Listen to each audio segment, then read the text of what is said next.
44 दिन के बाद कोरोना के नए केसेस सबसे कम आए हैं और ये एक बहुत बड़ी उम्मीद देती है खबर, क्योंकि 20 दिन से लगातार कोरोना के मामले कम हो रहे हैं और 44 दिन के बाद देश में कोरोना के केसेस सबसे कम रिपोर्ट हुए हैं। 24 घंटे में कोरोना के 1,86,000 नए केसेस आए हैं।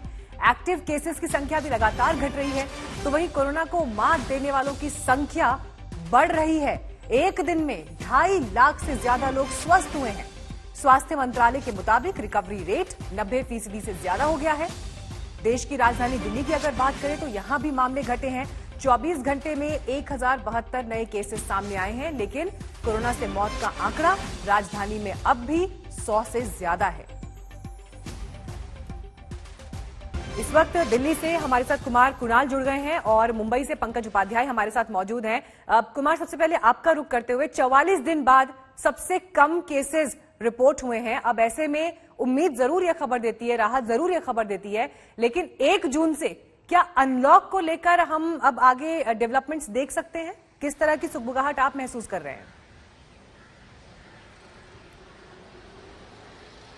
बिल्कुल, और लगभग पिछले 1.5 महीने से पूरी तरह से बाजार बंद हैं दिल्ली में, तमाम उद्योग हैं वो भी बंद हैं। तो जब आज की तारीख में एक तो पूरे देश के मामले 2 लाख से कम आए हैं, दिल्ली में जो पॉजिटिविटी रेट है वो लगभग 1.5% रह गई है। तो ये एक बहुत बड़ा, अगर हम सकारात्मक डेवलपमेंट कहें तो वो दिखाई पड़ता है। और इसी की पृष्ठभूमि में आज एक महत्वपूर्ण बैठक है उपराज्यपाल अनिल बैजल की अध्यक्षता में 11:30 बजे, जहां पर दिल्ली डिजास्टर मैनेजमेंट की पूरी बैठक ये होगी। मुख्यमंत्री अरविंद केजरीवाल होंगे, उप मुख्यमंत्री मनीष सिसोदिया, स्वास्थ्य मंत्री सत्येंद्र जैन, साथ ही साथ एम्स के डायरेक्टर रणदीप गुलेरिया, आईसीएमआर के चेयरमैन, ये तमाम लोग एक साथ बैठेंगे और इस बात पर विचार करेंगे कि आखिरकार आगे की क्या कुछ रूपरेखा तय की जाए, क्योंकि 31 मई सुबह 5 बजे तक दिल्ली में लॉकडाउन है। उसके बाद पहले ही संकेत दे चुके हैं मुख्यमंत्री अरविंद केजरीवाल कि कुछ छूट दी जाएगी, लेकिन वो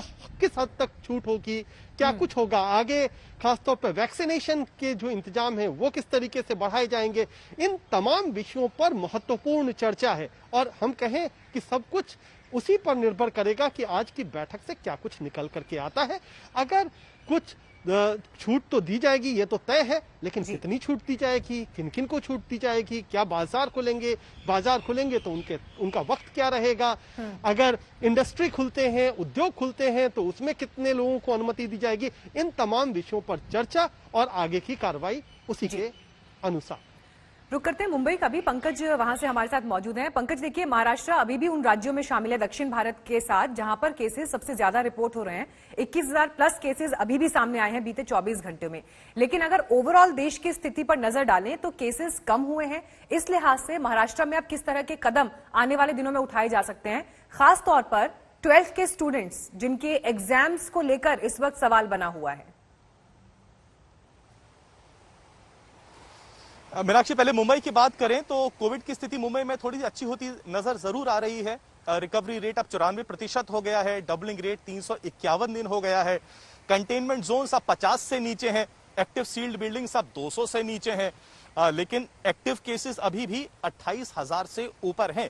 अब क्योंकि आंकड़ा अच्छा हो रहा है, यही कारण है कि स्वास्थ्य मंत्री राजेश टोपे ने कल ये इशारा दिया था कि शायद वो तमाम जिले, जिसमें मुंबई भी शामिल है, जहां पर केसेस कम हो रहे हैं या स्थिति अब कंट्रोल में आ गई है, वहां पर रिस्ट्रिक्शंस को ईज किया जा सकता है।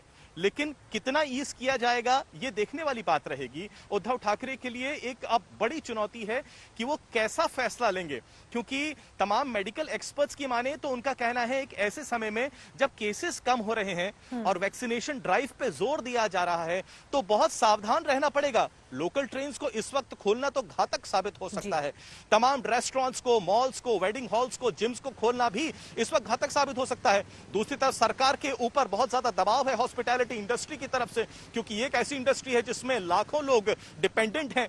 साथ ही साथ अगर राज्य की बात करूं तो 3 लाख से ऊपर आज भी एक्टिव केसेस हैं। 21 जिले ऐसे हैं जहां पर केसेस बढ़ रहे हैं। तो ऐसे में हालांकि स्वास्थ्य मंत्री ने कहा है कि जहां जहां केसेस कम हो रहे हैं वहां पर ढिलाई दी जाएगी, लेकिन मुख्यमंत्री के लिए बड़ी चुनौती होगी देखना और संभल कर यह फैसला लेना कि आखिर जो अनलॉक किया जाए वो कैसे और कहां और कितना किया जाए। केसेस बेशक जिस बात का जिक्र देखिए पंकज आप कर रहे हैं कम होते दिख रहे हैं, लेकिन फिर भी बहुत सजग रहने की जरूरत है ताकि जो स्थिति काबू में आती दिख रही है वो फिर हाथ से ना निकल जाए। आप दोनों का बहुत बहुत धन्यवाद ये तमाम अपडेट्स हमें देने के लिए।